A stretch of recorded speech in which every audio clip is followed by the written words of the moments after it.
always loved writing ever since I was a little girl.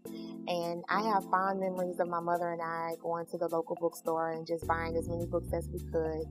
And that honestly started my love for writing.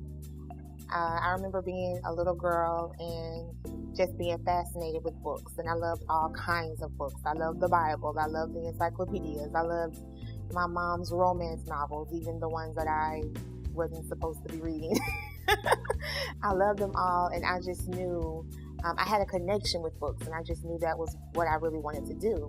And I remember, and my dad actually still has copies of my, technically my first books. I used to tape or staple sheets of notebook paper together, and I would say, okay, I have 40 pages or I have 20 pages, and out of those 20 pages I would come up with a story, and I would share them with my friends and my siblings. And of course, no one ever really took it seriously. It was just like, oh, okay, that's cute, that's something that she's doing, while everyone else is outside riding bikes or having foot races or chasing boys.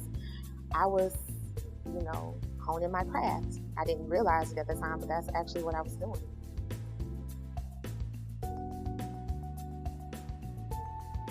Well, I was at a crossroads.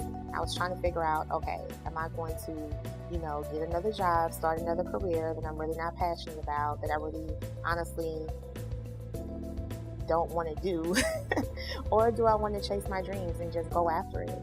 And I believed in myself. I believed I had the talent, and so I just went for it. I just took that leap of faith, and I just decided, okay, you know what, I'm going to try. Because, even if it doesn't work out, at least I tried.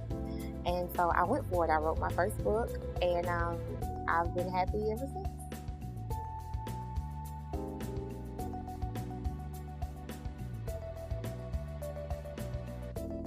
Well, I write Christian fiction. Actually, my tagline is Christian fiction with a strong kick of reality.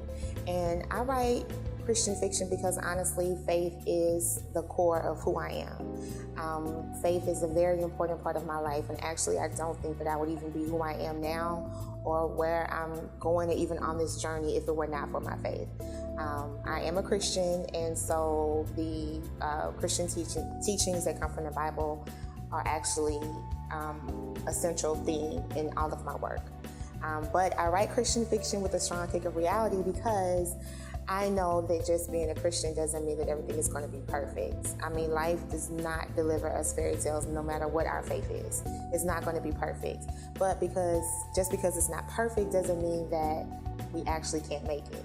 So I strive to write things that show the flaws in us as human beings, but I also try to emphasize that, we can still overcome. It doesn't have to be over just because it's not perfect.